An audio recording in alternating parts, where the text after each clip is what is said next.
অনেক সকালে উঠে পড়েছি, কি সুন্দর ঠান্ডা ঠান্ডা আবহাওয়া। চা খেয়ে ঠাকুরের বাসন, আমাদের চায়ের সসপ্যান সব ধুয়ে পরিষ্কার করে নিলাম।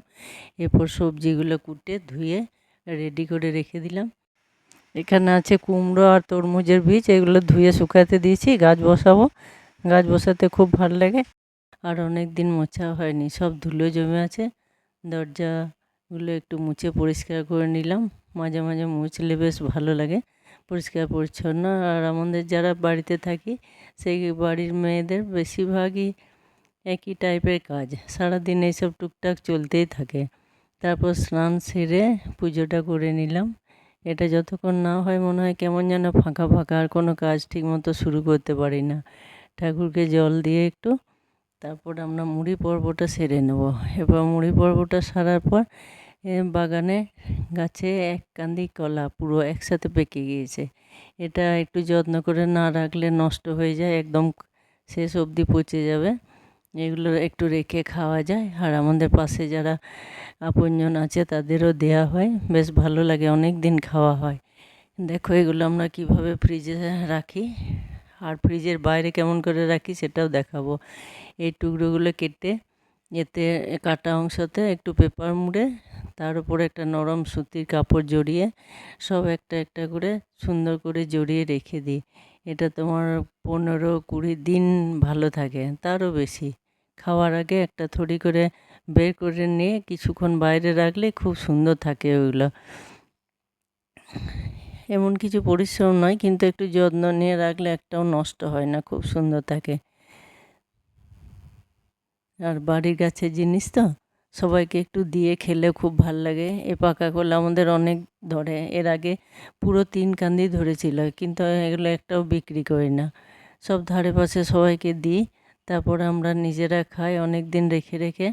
এর স্বাদই আলাদা, এগুলো তো কোনো কেমিক্যাল দিয়ে পাকানো নয়, এগুলো পুরো আমাদের বাড়ির একদম গাছের পাকা, তাই জন্য নষ্ট হয় না। ওপরে খোসাটা যদিও একটু কালো হয়ে থাকে, তাও কিন্তু ভেতরটা খুব ভালো থাকে। এবার এগুলো, এই প্যাকেটগুলো সব একটা একটা করে ফ্রিজে ঢুকাবো, ফ্রিজে ঢুকিয়ে দেখাবো তোমাদের।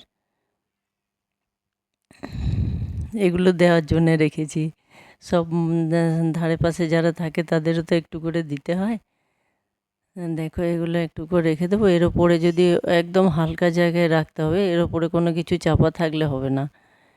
এই একটা দুটো জায়গায় যেগুলো থাকবে শুধু এগুলোই রাখা থাকবে, সাইডে রাখবো অন্য কিছু, কিন্তু ওইগুলো আর রাখা যাবে না কিছু। আর ফ্রিজের বাইরে এরকম একটা একটা করে যদি আলগা করে রেখে দিই, তাহলে এটাও 10 দিনের মতো ভালো থাকে, বা তারও একটু বেশি থাকবে। যদি ঘরে একটু হাওয়া ঢোকে তাহলে এটা খুব ভালো থাকে, খুব গায়ে লাগে। এখন বাজারের জিনিসের কত দাম, যদি নষ্ট হয় একটা। এরপর ছোটাছুটি করলাম অনেকক্ষণ, ভাত খেতে অনেকটা দেরি আছে, তাই একটা তরমুজ ছিল, ওইটাকে একটু কেটে কুটে সবাই মিলে 2-4 পিস করে নেবো। তারপর ভাত খেতে তো অনেকটাই দেরি আছে দুপুরে। দেখো কি সুন্দর লাল টুকটুকে ভেতর, এরও বীজগুলো রেখে দেবো, গাছ বসাতে আমার খুব ভালো লাগে।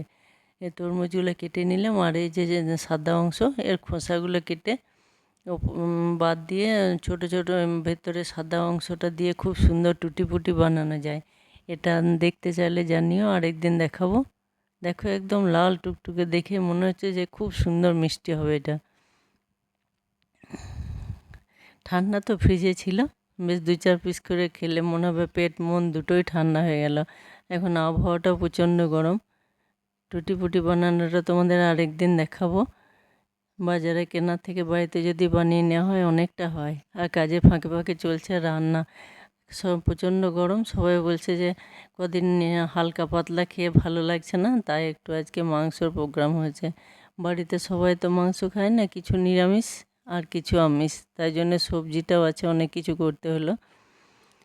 দেখো এই মাংসটা আজকে দুপুরের প্রোগ্রাম, যাদের মুখে স্বাদ কম তারা আজকে মুখে স্বাদ করে নেবে। এরপর দুপুরে খেয়ে শুয়ে পড়েছিলাম, চলে এলাম সন্ধ্যেবেলা টিফিনে। দুপুরে সাবুটা ভিজিয়ে রেখেছিলাম, এতে একটু আমুল পাউডার দিয়ে দিলাম, আর কাটা আছে কলা, আঙ্গুর, আপেল আর কিছু চেরি, সব একসাথে মিশিয়ে নিলাম। আর এখানে দিলাম ছানার মন্ডা, আমাদের এখানে ছানার মন্ডাটা খুব সুন্দর, ঠাকুরের পুজোর জন্য আনা হয় মাঝে মাঝে। এগুলো সব একসাথে মিলিয়ে ভালো করে মেখে নিলাম, আর একটু চিনি দিয়েছি, চিনির পরে এটা খুব সুন্দর খাবার, পেট ঠান্ডা হয়।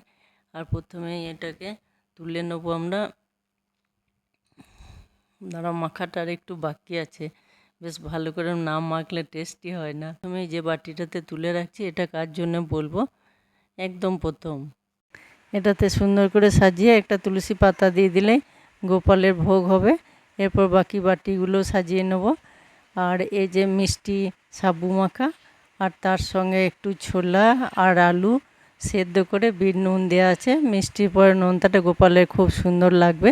ভক্ত বন্ধুরা জানিও যে গোপালের পছন্দ হবে কি না। সবাই ভালো থেকো, টাটা, আবার দেখা হবে।